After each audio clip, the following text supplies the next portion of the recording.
So Super Rugby has come to an end, and Ryan, we stand here on the eve of a new test season, which I think we're far more excited about, and it's been a while since we've sat down and chatted, so how have you been? I'm glad Super Rugby is over. Other than that, I'm good. Looking forward to a test season. Exciting couple of months coming up. How are you doing?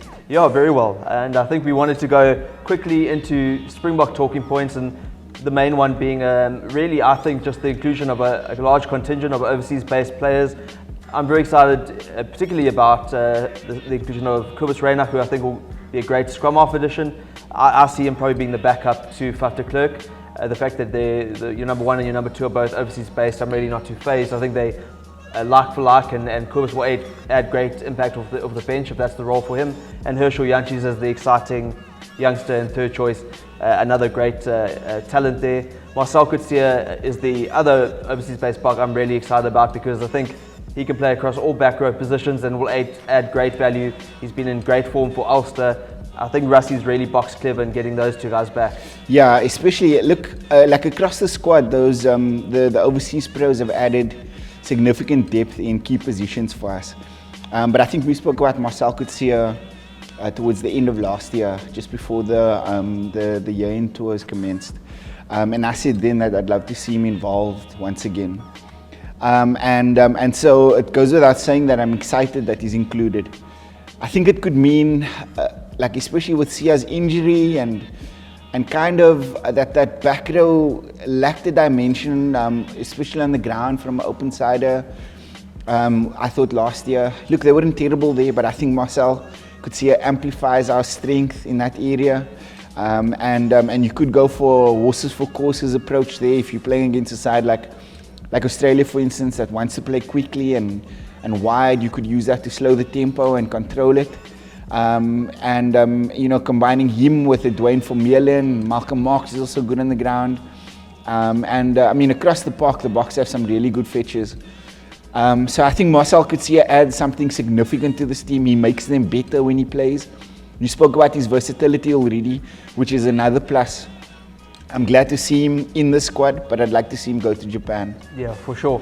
And then just moving maybe towards the way they've planned, the Boks have planned with essentially two squads, or the idea of that being some of the fringe players and overseas-based players will play against the Wallabies this weekend, and then some of the first-choice players, it looks like, will go to New Zealand for that All Blacks Wellington rematch.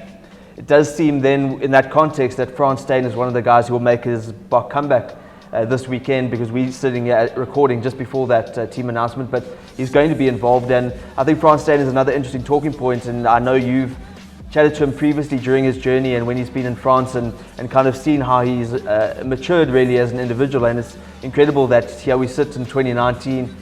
He's still relatively young. I think he's only 32, 33, yeah. And perhaps about to get to that next World Cup. And for me, I wonder what your views on Frans Steyn are. Will he add value? Is he a better player than he was, say, 10 years ago? Because it feels like he's been around forever, but his Bok cap tally is not really what it should be when you consider what a talent he is.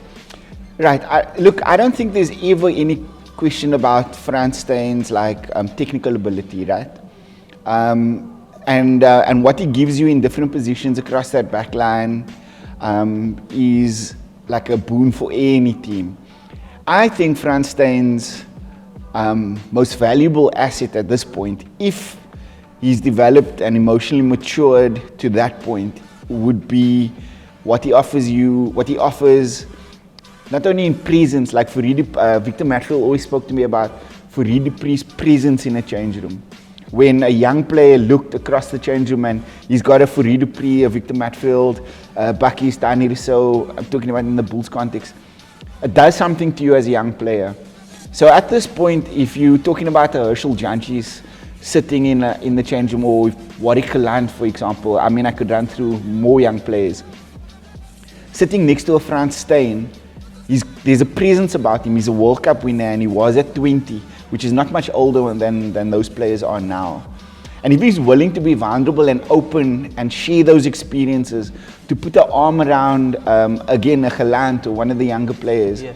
And to explain to them that, look, I've been here before, this is how I navigated through this particular challenge, and this is how I feel you could do in a similar situation. That for me would be his value, more so than his technical ability, which is unquestioned. So whether he's willing to embrace a role like that, whether he's emotionally capable of embracing a role like that, if it's outside of his personality, who knows? I'd love to see him do that because he's got a presence, he's a standing there, he's a World Cup winner.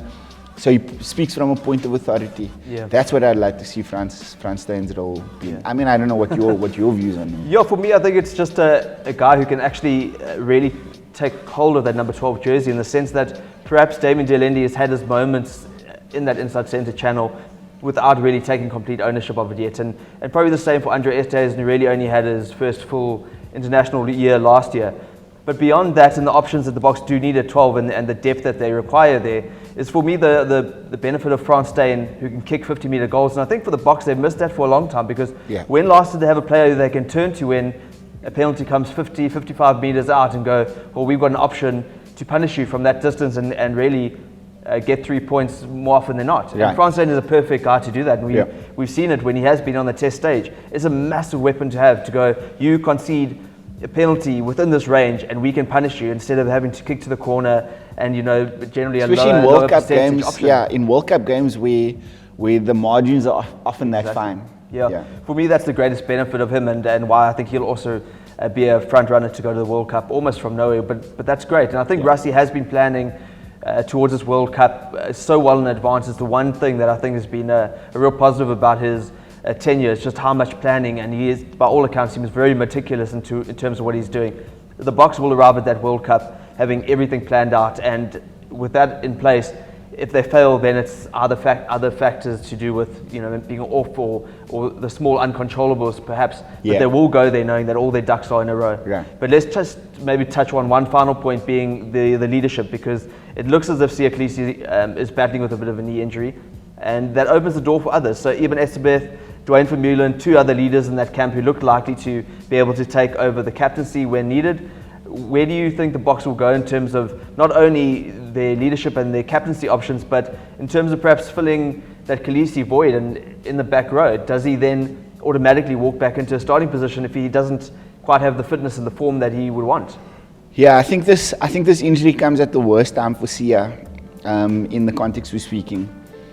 Just because look, it gives opportunity to, like we mentioned before, to a Marcel Coetzee to again show his worth and to make Rassie go like, you know, I see there's something there that's beyond Siya.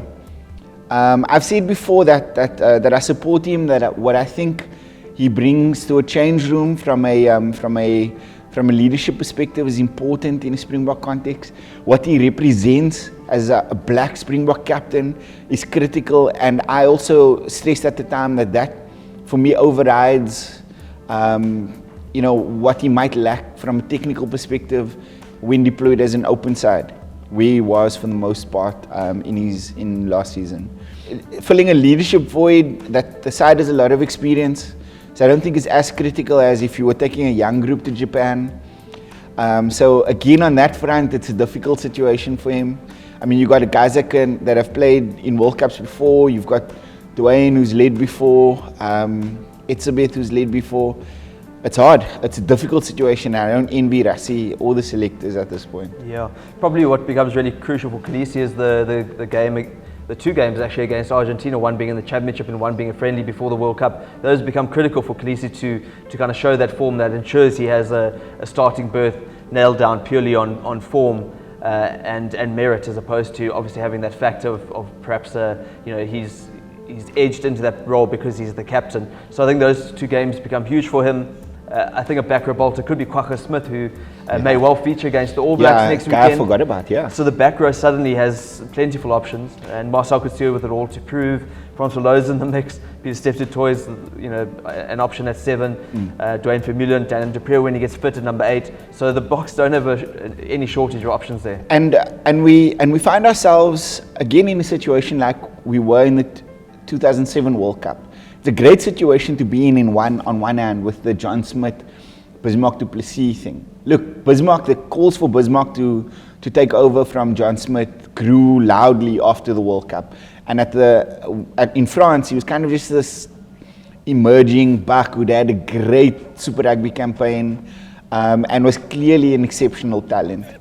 And we're there again now. And I don't think it's the worst thing in the world to be having this debate and going like we could be in a situation where Sia's injured and you're going like, who's next kind of thing. Like what do we do now?